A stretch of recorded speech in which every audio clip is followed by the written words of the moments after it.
உறவுகள் அனைவருக்கும் வணக்கம். அஸ்ஸலாமு அலைக்கும். இன்று பல்வேறு விளையாட்டு செய்திகளோடு நான் சந்திக்கின்றேன். நேற்றைய தினம் நடந்து முடிந்த இந்திய மற்றும் பாகிஸ்தான் அணிகளுக்கு இடையிலான இளையோர் கிண்ண 19 வயதுக்குட்பட்ட இளையோர் கிண்ண போட்டியில் நேற்றைய தினம் மிகப்பெரிய வெற்றி ஒன்றை பாகிஸ்தான் அணி பதிவு செய்திருக்கிறது. உண்மையிலே இந்த வெற்றி பாகிஸ்தானுடைய வரலாற்றில் கிடைத்த மிகப்பெரிய கௌரவமான வெற்றியாக பாகிஸ்தான் அணி கருதும். காரணம், இது முதல் தடவையாக அவர்கள் அணி என்ற ரீதியில் பெற்றுக்கொண்ட முதலாவது கிண்ணம். காரணம், இதற்கு முன்னதாக ஒருமுறை அவர்கள் சாம்பியன் பட்டத்தை வென்றிருந்தார்கள் இந்தியாவுடன் சேர்ந்து. இதற்கு பின்னதாக அவர்கள் பெற்றுக்கொண்ட தனி பெரும்பான்மையுடன் பெற்றுக்கொண்ட முதலாவது வெற்றி பாகிஸ்தான். உண்மையிலே பாகிஸ்தான் அணி இந்த தொடரில் பெரும்பாலும் சில இடங்களில் தவறுகளை இழைத்தாலும் இறுதிப் போட்டியில் மிக சிறப்பான பங்களிப்பை செய்து பாகிஸ்தான் அணி பகுடத்தை சூடியது. பாகிஸ்தான் அணியினுடைய பந்துவீச்சும் அவருடைய துடுப்பாட்டம், களத்தடுப்பு என்று அனைத்து விதமான இடங்களிலும் சிறப்பாக செயல்பட்டதன் காரணமாக இந்த தொடரை முழுமையாக பாகிஸ்தான் வென்று 19 வயதில் உள்ள ஆசிய கிண்ணத்தையும் கைப்பற்றியிருக்கிறது.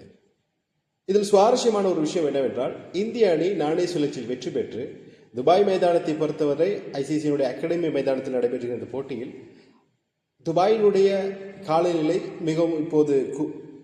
மிகவும் மோசமாக இருக்கிறது. காரணம், அங்கே மிகவும் குளிர்ந்த தன்மையுடன் காணப்படுவதால் நாணய சுழற்சி மிக முக்கியமானது. அந்த நாணய சுழற்சியில் இந்திய அணி வெற்றி பெற்று முதலில் பாகிஸ்தானுக்கு தொடுப்படுத்துவதற்கு வாய்ப்பை கொடுத்தது. காரணம், இந்திய அணியினுடைய இந்த பேட்டிங் லைனப் மிக சிறப்பாக இருந்தது.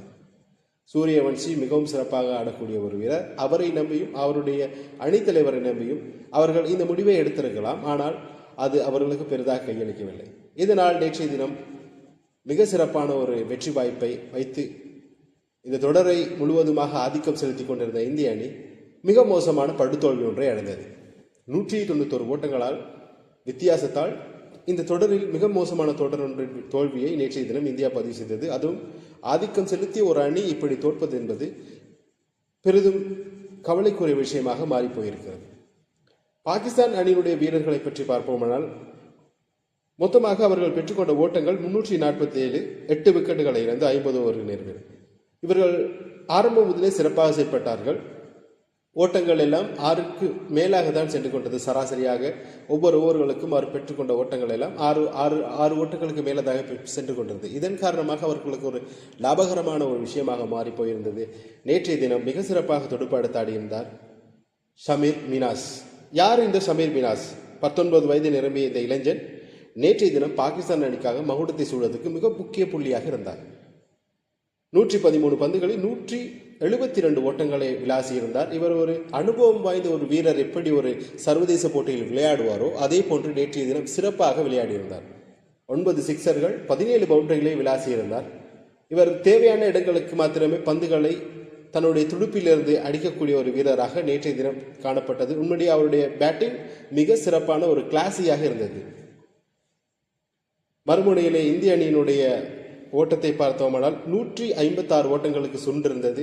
இதில் மிக கவனிக்கக்கூடிய ஒரு வீரராக மாறியிருக்கிறார். தமிழகத்தின் பூர்வீகமாக கொண்ட, இப்பொழுது தமிழகத்தில் இருக்கக்கூடிய 19 வயது உட்பட்ட அணியிலையும் இருக்கக்கூடிய தேவேந்திரன் 36 ஓட்டங்களை பெற்றுக்கொண்டார். அதிரடியாக 16 பந்துகளுக்கு விக்கெட் பெறுதிகளும் 83 ஓட்டங்கள் கொடுத்து 3 விக்கெட்டை கைப்பற்றினார். இவர் மாத்திரமே நேற்றைய போட்டியில் மிக சிறப்பாக இந்திய அணி சார்பாக செயல்பட்டவர் என்பது குறிப்பிடத்தக்கது. சூரியவம்சியை நேற்றைய தினம் பெரிதும் எதிர்பார்க்கப்பட்டார். ஆனால் அவரால் நேற்றைய தினம் சோபிக்க முடியாமல் போய்விட்டது. காரணம், அவர் ஆரம்பம் முதலே அடித்தாடுவதற்கே நோக்கி பயணித்தார். காரணம், அதற்கு முன்னர் லீக் போட்டிகளிலும் பாகிஸ்தானுக்கு எதிராக சிறப்பான ஆட்டத்தை வெளிப்படுத்தியதன் காரணமாக இந்த போட்டியில் இலகுவாக தன்னுடைய நிலையை நிறுத்திக் கொள்ளலாம் என்று முயற்சித்த வேளையில் முதலாவதாகவே அவருக்கு ஒரு ஆட்டமிழப்பு பிடியெடுப்பு சந்தர்ப்பத்தை பாகிஸ்தான் வீரர்கள் தழுவினாலும் கூட பந்து வீச்சாளர் ஒருவர் மிக சிறப்பாக செயல்பட்டு சூரியவன்ஷியுடைய விக்கெட்டை வீழ்த்தியிருந்தார். இதன் காரணமாக பாகிஸ்தான் அணி மிகப்பெரிய ஒரு வெற்றியை பதிவு செய்ததற்கு மிக முக்கியமான காரணமாக அந்த விக்கெட் மாறி போயிருந்தது. பின் வரிசையாக விக்கெட்டுகள் வீழ்த்தப்பட பாகிஸ்தான் அணி சாம்பியன் மகுடத்தை சூடிக்கொண்டது. இதனை அடுத்து மிக முக்கியமாக கவனிக்கக்கூடிய ஒரு விஷயம் என்னவென்றால், பாகிஸ்தான் அணியுடைய மென்டராக செயல்பட்டவர், உங்களுக்கு ஞாபகம் இருக்குமா தெரியாது, 2017ஆம் ஆண்டு சாம்பியன்ஸ் ட்ரோபியை முதலாக பாகிஸ்தானுக்கு வென்று கொடுத்த சஃப்ராஸ் அகமத் இதற்கு முன்னதாக 2006ஆம் ஆண்டும் உலகக்கிண்ண 19 வயதுப்பட்ட வெற்றியும் பெற்றுக் கொடுத்த பாகிஸ்தான் அணித்தலைவர் என்பது இந்த இடத்துல குறிப்பிட வேண்டிய ஒரு விஷயமாக மாறி போயிருக்கிறது. காரணம், அவர் இந்த மென்டோராகவும் செயல்பட்டு பாகிஸ்தான் 19 அணிகளுடைய மேனேஜராகவும் செயல்பட்டிருந்தார். அவர்தான் இந்த அணியை தெரிவு செய்து மிக சிறப்பாக வழிநடத்தி இந்த கிண்ணத்தை பாகிஸ்தானுக்கு பெற்றுக் கொடுத்து பாகிஸ்தானுடைய கிரிக்கெட் எதிர்காலத்தை மிகவும் சிறப்பாக செயல்பட்டு கொண்டிருக்கிறார் என்பதில் மாற்று கருத்தை கிடையாது. அண்மை காலமாக பாகிஸ்தான் அணி பல்வேறு கிரிக்கெட் போட்டித் தொடர்களில் வெற்றிகளை பதிவு செய்து வருகிறது, சாம்பியன் பட்டங்களை பெற்று வருகிறது. உதாரணமாக ஹாங்காங் சாம்பியன்ஷிப், மற்றொன்று அண்மையில் நடந்து முடிந்த கட்டாரில் நடந்து முடிந்த தோகா இமேஜினிங் ரைசிங் ஸ்டார் போட்டியிலும் பாகிஸ்தான் வெற்றி பெற்றிருந்தது. இப்போது 19 வயதுக்கு உட்பட்ட இளையோர் கிண்ணத்தையும் ஆசிய கிண்ணத்தையும் கைப்பற்றியிருக்கிறது. பாகிஸ்தானுடைய எதிர்காலம் மிக சிறப்பாக இருக்கிறது. இதன் காரணமாக பாகிஸ்தான் எதிர்காலத்தில் மற்றைய அணிகளுக்கு சவால் விடுக்கக்கூடிய அணியாக மாறும் என்பதில் எந்த மாற்று கருத்தும் கிடையாது. இன்னொரு போட்டி ஒன்று நடந்து கொண்டிருக்கிறது. ஆஸ்திரேலியா மற்றும் இங்கிலாந்து அணிகளுக்கு இடையிலான ஆஷஸ் தொடருடைய 3வது போட்டி. இந்த போட்டியில் மிக சிறப்பான வெற்றி ஒன்றை பதிவு செய்திருக்கிறது ஆஸ்திரேலிய அணி. இதன் காரணமாக புள்ளிப்பட்டியலில் டெஸ்ட் சாம்பியன்ஷிப் புள்ளிப்பட்டியலில் ஆஸ்திரேலிய அணி முன்னிலையில் இருக்கிறது. இதன் காரணமாக எதிர்காலத்தில் ஆஸ்திரேலியா இறுதிப் போட்டி வரை இந்த டெஸ்ட் சாம்பியன்ஷிப்பினுடைய சுழற்சி முறையிலான இந்த டெஸ்ட் சாம்பியன்ஷிப்புக்கு தெரிவு செய்யப்படும் என்பதில் எந்த மாற்று கருத்தும் கிடையாது. இன்னும் மீதமுள்ள 2 போட்டிகள் அவர்கள் வென்றால்